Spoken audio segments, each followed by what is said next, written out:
So I promise that I will not be slanderous in this video. I will do my absolute best, even though, oof. Hi guys, and welcome back to my channel. If this is your first time here, please hit that subscribe button, and I hope you enjoyed this video. So I'm sure, like you can tell from the title of the video, that this is going to be a big one, but this is something that I've been wanting to talk about for a really long time, but I didn't just want to dive into this. I wanted to spend a little bit of time reading up and just listening and learning from people's experiences and some of the things that they've been through. But I think what really sort of pushed this to happen now is the whole drama and the scandal around Derrick Jackson. So I'm sure by now all of you are fully aware of who Derrick Jackson is, Mr. Internet personality / relationship coach, guru person, I don't know. But this is basically how Derrick Jackson had positioned himself, I guess, on his platforms and his time on social media, as this relationship expert person. And a lot of his messages and the things that he would talk about, he had specifically packaged them really targeting and talking to Black women specifically, and saying that in a relationship, this is what you must be like, this is how you must conduct yourself, these are the things that you must not put up with, including cheating, which is funny given what's been happening with him recently. And basically that's what Derrick was all about. So a couple of weeks ago, Derrick got caught up in a cheating scandal where it came out basically that he had been cheating on his wife. So Derrick did what most men do in situations like this, and he decided that he wants to get in front of it. So he then went and made a whole video about it and basically said, what did he say? He said, oh yes, I had a sexual relationship with this person, but I didn't have sex with them. And I remember when I heard it, I was like, what in the Bill Clinton is going on here? I did not have sexual relations with that woman.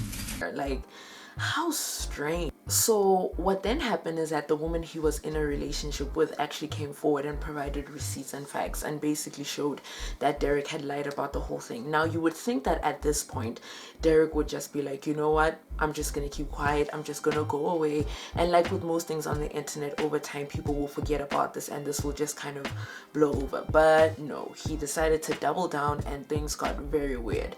The thing about it though is that for a lot of people, they didn't even realize that Derrick was married, because you look at his social medias, even the videos that he puts out, you really wouldn't get the impression that he was married, let alone in like a serious committed relationship. But turns out Derrick has been with his wife now. They've been together I think for like 12 years and they've been married for 4. So when all of this happened, Derrick decided to behave like how most politicians behave when they get caught up in things like this, and he decided to bring his wife out for the video that I'm sure by now everybody has seen. And I had a couple of issues with that video, really, because of what it was signifying. The thing is, men like Derrick tend to operate in the same way, right? So when I saw that video and that his wife was going to be a part of, I guess, his whole apology, I realized that it was done intentionally on his part, and it was done to serve as a distraction and a deflection. Because what you had happening now is that when his wife was on the video with him, is that people started to focus on her. People were nitpicking her, and they were just discussing everything around her, forgetting that the reason why this is all happening is because Derrick is the one who messed up. Like, he literally bought her out and used her as a human shield, because at this point people were deflecting and they were looking at her and picking her apart and making fun of her. Like, it really was a very cruel time. And the thing that blew my mind the most is that he actually started to join in on some of the jokes that people were making. I absolutely could not believe it. And this is what I mean, that bringing out his wife was a deflection, and it was done absolutely on purpose, because it's like, this is also what people who are narcissists tend to do. They tend to deflect, because even if you watch in the video, you realize that he begins talking in the third person, which was so weird. But it's a technique that people use when they want to distance themselves from whatever it is that they've done, because they don't want it to seem like it's them. So even referring to himself in the third person when discussing all of that, like, those are all the classic techniques. Now, for me personally, people who operate in relationship ministries honestly make me itch. From Derrick to Kevin Samuels to, Chaby, all of those people, they absolutely make me itch. And I've got a couple of issues with it. The first thing is that I personally don't like it when married people want to give single people advice, give them advice on how to date, how to live, how to abstain, how to go about getting married, especially if it's people who haven't walked your particular journey. So in this instance, I'm talking about maybe a couple who maybe got married silly young and they were each other's first relationship, and now they feel like they can start going around and giving single people advice. I'm like, first of all, you don't know what this journey is like, so no one really wants to hear from you. The other group, of course, is married people who, when they give single people advice, it comes across as very condescending. It comes across as very like, I am the one who has made it now, I now know what marriage is like. You should aspire to be like me. I have the DJ Khaled keys and I can give you all of the answers, because it's like, now that you're married, you're an expert, I guess, on being single, which is funny because being married doesn't even make you an expert on being married. The other thing is that for men who exist and operate in this space, it's very predatory. And the reason why I say it's predatory is because men like Derrick, what they basically do is that they capitalize on the feelings of a lot of single women who've been socialized to aspire and desire marriage. They capitalize off of that and then they profit off of that. So that's why, all of these messaging and everything is always targeted toward women, so the conferences, the books, the podcasts, the videos, all of these things are always, targeted toward women. But then you have men who don't know how to show up as husbands. You have men who don't know how to show up as providers, how to be emotionally available, how to talk and how to open up. You have none of those things because so much of the energy and the focus of has always been directed toward women, how they should be, how they should open up, be emotionally available, be hard workers, have bodies like this, be a Proverbs 31 woman, have multiple streams of income, like all of these different things. And I'm like, so the men are being told what exactly? The main thing really is that I personally do not like hearing from men when it comes to these issues, because there is nothing that a man could possibly tell me about how to be a woman. There is no way on God's blue and green earth a man going to come and say, this is how you should be a woman. So I'm like, I'm not interested in that. And that's why I've really always been opposed to men who find themselves in these spaces in this way. I'm like, if anything, save that energy for the fellas. So now what ends up happening is, because women have been so primed and I guess are ready, women end up being collateral damage for men who want to use them as their classrooms. And by that I mean, for men, seemingly this is the only place that they get to learn these lessons about how to be emotionally available, how to be good partners, how to be respectful. All of those things men seem to learn when they're in relationships. So inevitably women become the classrooms at which men learn these lessons. And I'm tired. I've always hated that, and it's so problematic that women are always seen in this way, that we must be the containers for when men are learning and making the mistakes. We must be the containers to hold it all in, and I absolutely hate it. Because what you also end up happening is that for men and their indiscretions, they either, get praised about them, even if it's not fully outwardly, because they never really reprimanded. They either end up getting praised for it, or they get put in the position where they are taught that when they do have shortcomings in their relationships, to find a way to put those shortcomings on the shoulders of their partners, to then make it their partner's fault somehow that they have these shortcomings. And I'm just like, Jesus be offense, because what? So here's the question, right? Because when men find themselves in situations like this, they have to rebrand, they have to fix their image, right? Especially for someone like Derrick, who had positioned himself in one particular way. Now it's time to rebrand. And it's like, can he even still exist in the same space? And I only asked this question because I think what's important to remember when building a brand, and this is the social media part of my TED Talk, when building a brand, never ever build a brand on something that you are not. Don't do it, because when the reality catches up with you, this is the mess that it inevitably creates. So for example, you put yourself out there as a fitness person, right? You're like, I go to the gym every day, I eat healthy, no takeaway, no fast foods, no snacks, and all of those things. I count my calories, I drink my water, my macrons, all of those things. I go to the gym and I build my body. But you're going to, a surgeon to build your body. There's nothing wrong with that. Or every single night you're busting down takeout. There's nothing wrong with that. But the problem is that you've positioned yourself as this fitness person, but who you actually are doesn't line up. And that is where the challenge kind of comes in, where you're not living a life of integrity because you present yourself in one way, but you're really not. So it's like, don't build a brand on something that you know you're not. Another thing I would say is that don't build a brand on yourself. Don't make yourself the brand, right? It's another reason why a lot of these internet and YouTube family and relationship and all of those types of people, it's like, it's difficult when you make that your brand, because people are people. They make mistakes and they're human and they do human things. Now that you've built your brand around this whole thing, when it no longer holds up, now things get awkward because people are like, well, you had presented yourself as this loving, beautiful family, whatever. It's like, don't make yourself a brand. Basically, make the service offering, the thing that you provide, make that the brand. Because the reality is, I would much rather be known as an honest sinner than a lying hypocrite. So even when I think about Derrick, it becomes clear to me really that the only reason why he copped to this, outside of the fact that he was called out and exposed, is because it was about him fixing his brand. Like, that's really all it came down to, because I imagine that he still wants to exist in this space and monetize in the way that he has. I mean, there was a rumor that came out that he had this big thing, I guess, organized, or he was working on something really big with TD Jakes. So of course, when something like this happens, you have to get ahead of it because you have to fix your brand. And for me, the thing that was the most painful is that in his pursuit of trying to protect his brand, he didn't protect his partner. I mean, yes, granted, he didn't protect her when he cheated on her in the first place, but didn't protect her in the sense that when he brought her onto the internet for everyone to see, he didn't protect her because he knows what the internet is like. He knows that people can be cruel. The thing, though, that I was not surprised by, because I knew it was going to happen, was the sprinkling of Jesus in all of this. Because let me tell you something, if there's one thing a cheating Christian man knows to do, is to blame the devil and bring in Jesus. No accountability anywhere.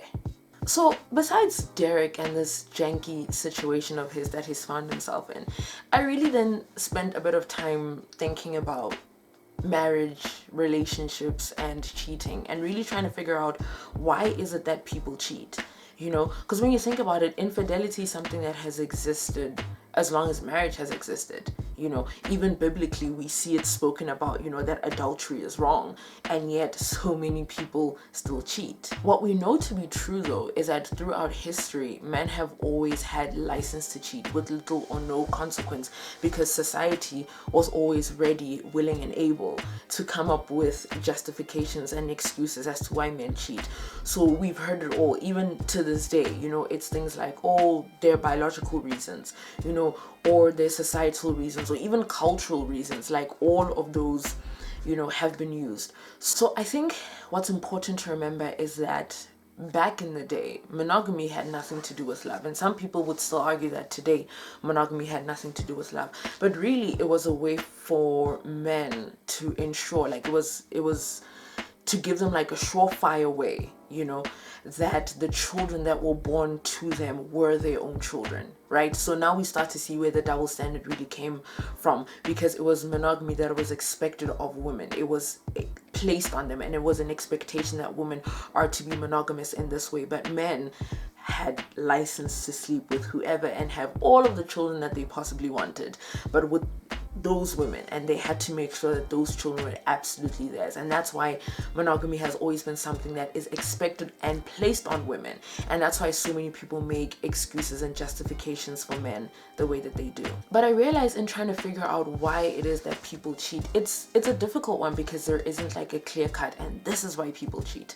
And I think a big part of that is because people define cheating differently. For some people, cheating can be, sexting, or WhatsApping people or emailing people. For other people that could be considered cheating. For some people it could be considered watching porn, where your significant other could feel like you're cheating on them by doing that. Like, the definitions are so many and they're so vast, and I think because of that, that's why it's so difficult to even get to the point of figuring out why people cheat, because people define it differently. And I think it's also why Derrick made the comment that he made that, I had a sexual relationship and I didn't have sex, almost to say, well, there are levels.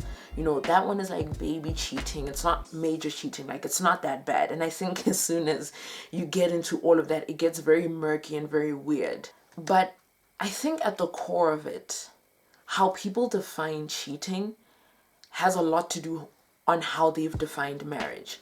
I think people's worldview or people's understanding of marriage, when they apply that then gives them the definition of, if this is my worldview of marriage and a person does this, I consider that cheating. So I think it really has to do with how a person views marriage that leads them to define what cheating is, and then that leads you to figuring out why then the person has cheated. So I was introduced to a book called The State of Affairs by Esther Perel, and I think it's a really good book. It's the kind of book that I think everybody should read, whether you're single, you're married, you're cheating on someone, you've been cheated on, you got divorced because of cheating, whatever it is. I think it's a book that everyone should read because it's very insightful, and she presents things in a way that is very level-headed while still having compassion, which can be a little difficult, especially with a topic like this. But she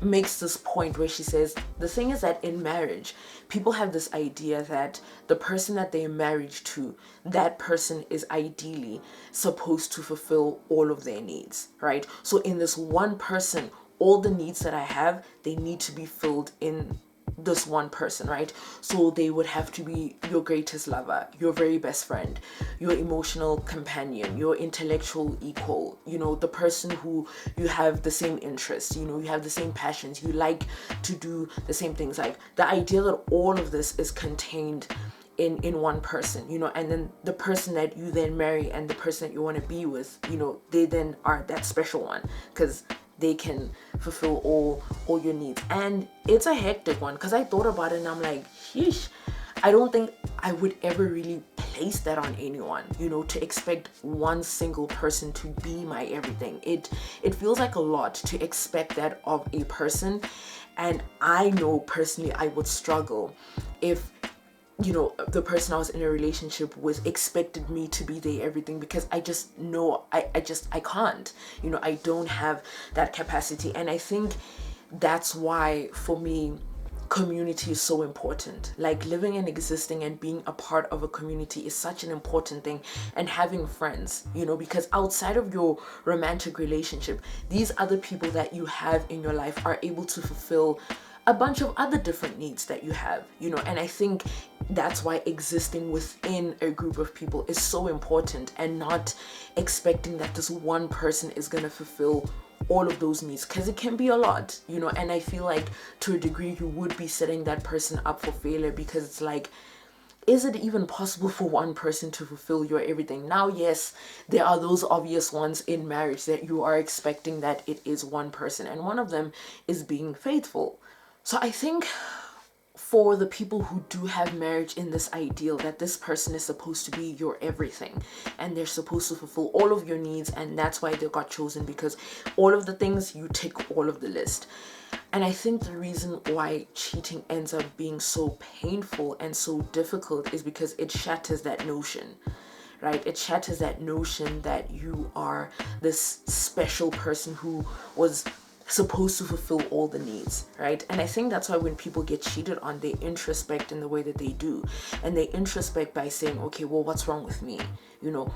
Like, what is it that I couldn't fulfill? Why did they have to go outside? Like, they start to get to that place where they make it about themselves, and they make excuses and justifications, and somehow a big bulk of it ends up landing on them. Because when you think about it, that's the overall understanding, that if you have everything that you need at home, why would you need to go elsewhere? And that's what's so painful about cheating is that it shatters the great ambition of love.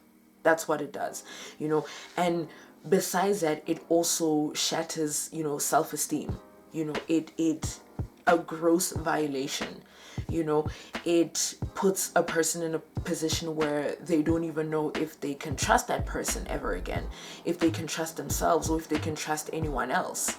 And in all of that, it also is, a crisis of identity. And I remember I wrote a blog post last year during the whole Will and Jada thing. And for me personally, cheating is a deal breaker. And I've always felt this way, like from a really young age up until where I am now. Like, cheating for me is fundamentally a deal breaker. And it's also the reason why I believe that when we read in the New Testament that Jesus put that out to be like, divorce, I'm not really about it, but in this instance I'll give you an out, because I'm like, it is a lot. It is a lot to put someone through, and I imagine that it is a lot to also go through. So for me, myself personally, deal breaker. I think what's true in trying to understand relationships and how they happen is that, cheating is not new. People have always cheated, and people have also always had the desires and the instincts or whatever it is that leads them to cheating.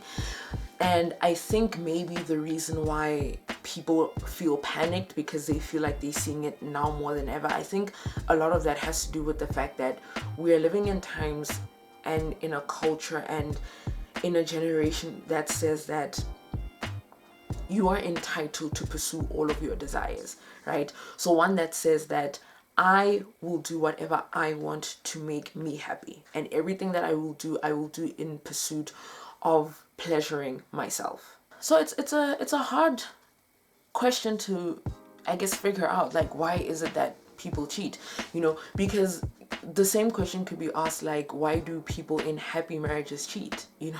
Because even in Esther's book, and when you listen to her podcast, some of the people who are there will say that, like, I'm very happy in my marriage, I have no intentions of walking out or leaving. But and I think that's the thing, I think the people who do cheat outside of serial cheaters do exist out there. People who have been cheating really for all of their relationship, but I think the majority of the people who end up in these situations are people who would define themselves as monogamous, but they find themselves in a situation where their values and their behavior don't line up. So you find people who've been faithful for decades, like for the longest time ever, and they cross a line that they never thought that they would cross, and when things like that happen, I'm always like, what's that about? So Esther makes this point where she says that affairs, it's the act of the betrayal, right? But it's also the longing, right? And she says that at the heart of an affair is the yearning, and that might, I guess, help to answer the question of, what about those people who are happy in their marriages but they also cheat? Is that maybe there's this yearning that they have? I think in all of that, I've come to realize that when a person seeks the gaze of another, it's not that they're turning their back on their partner, but more so becoming who they are themselves. That's why I personally, if I were to ever be in a relationship where, the person decides to be unfaithful, I would never blame myself for that.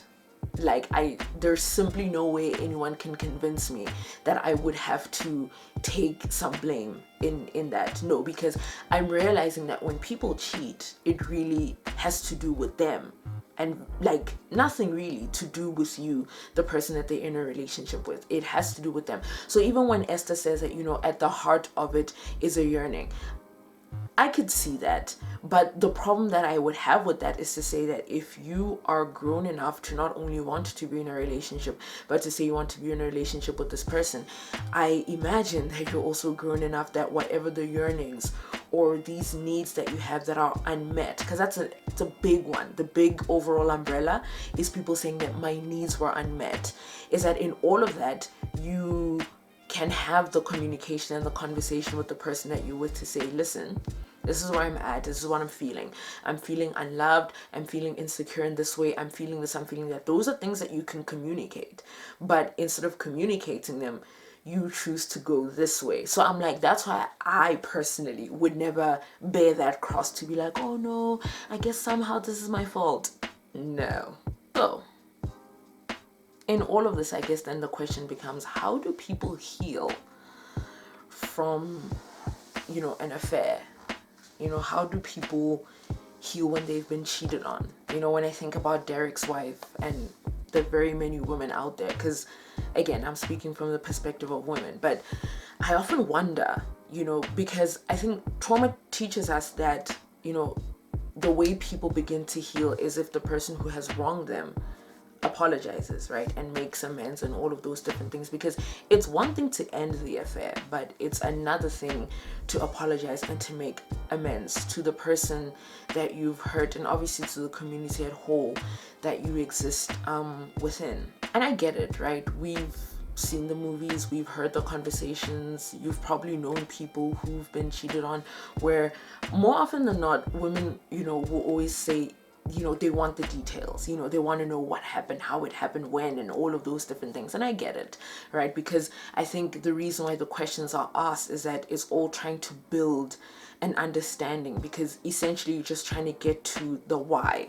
of it all, and I think, the other types of questions that people should be asking, if you're really trying to get deep down into the why, is try and figure out, like, what did the person get from the affair? What is it that they were able to experience or express in that, affair? How did it feel when they were with that person and then they had to come back home?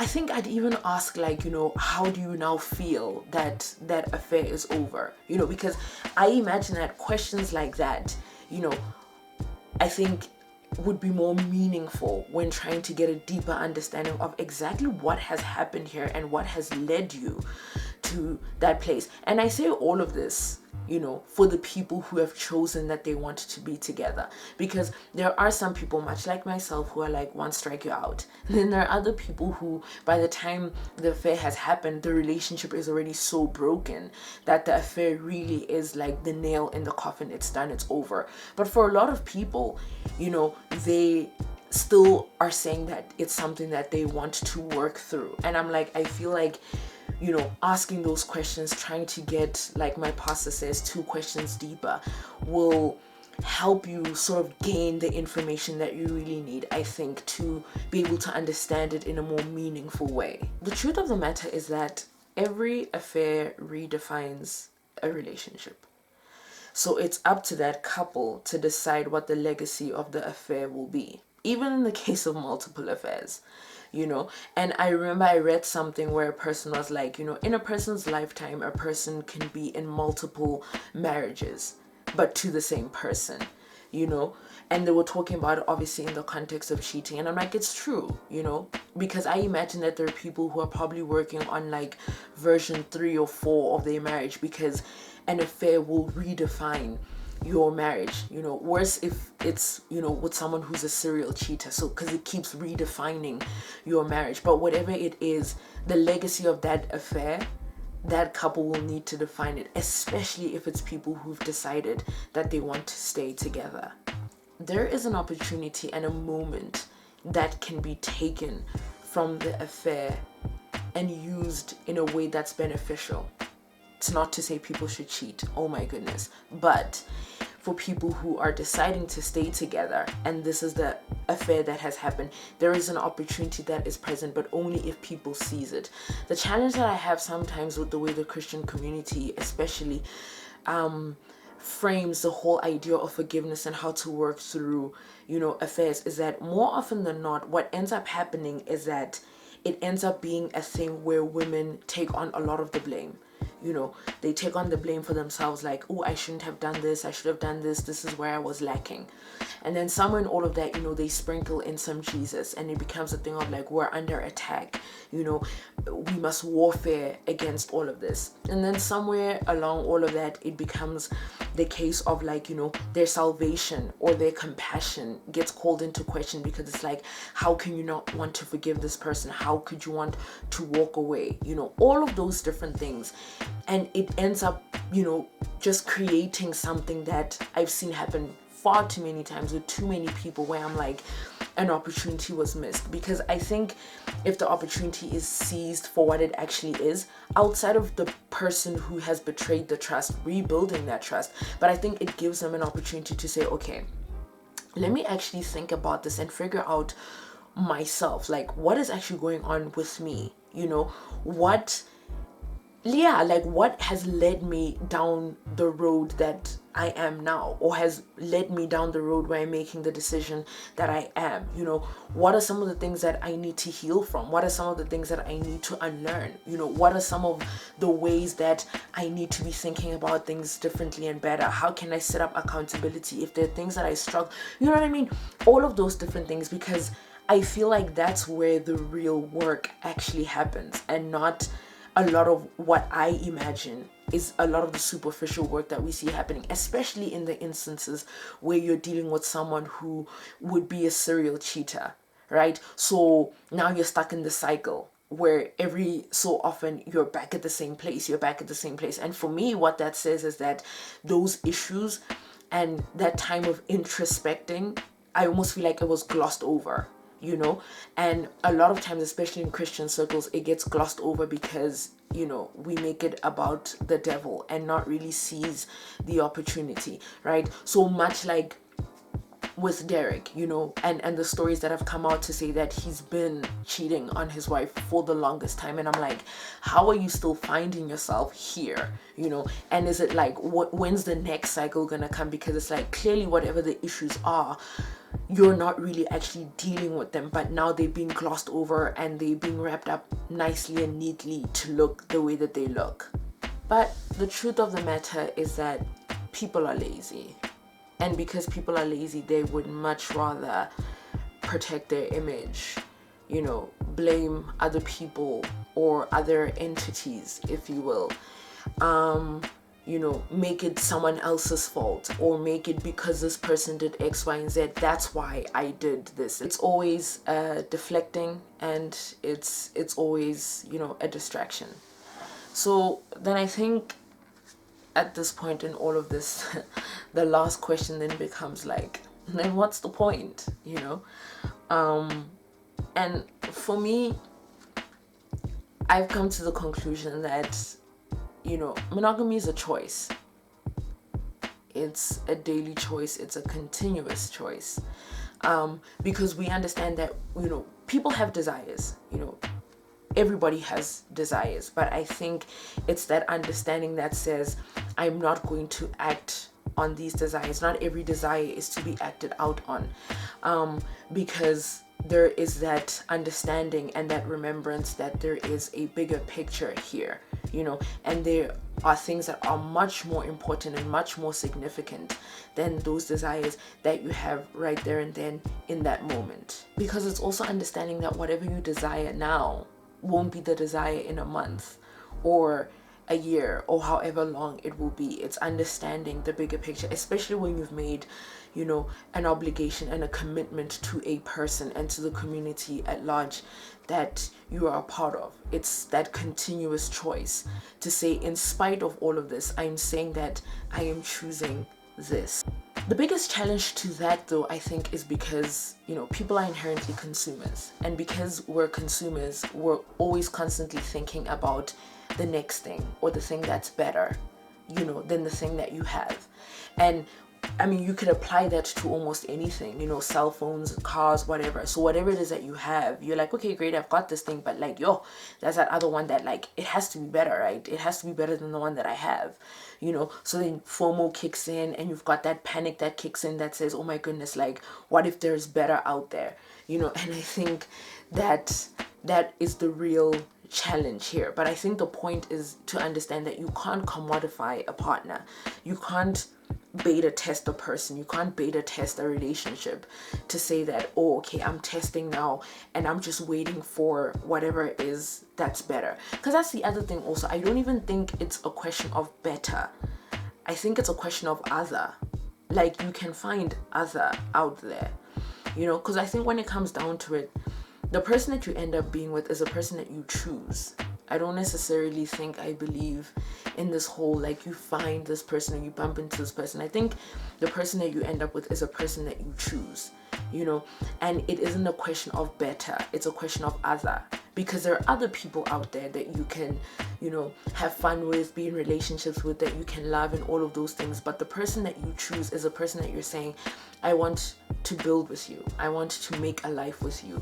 You know, I choose you to be the parent of my children. I choose you to be the person that I build my life with. I choose you, that I want you to be the one that's with me in my darkest moments, in my happiest moments. I choose you, and I honor that every day by choosing you. You know, I think that's really what it is. But also, the way people approach relationships, I mean, people approach relationships always thinking about what it is that they can get.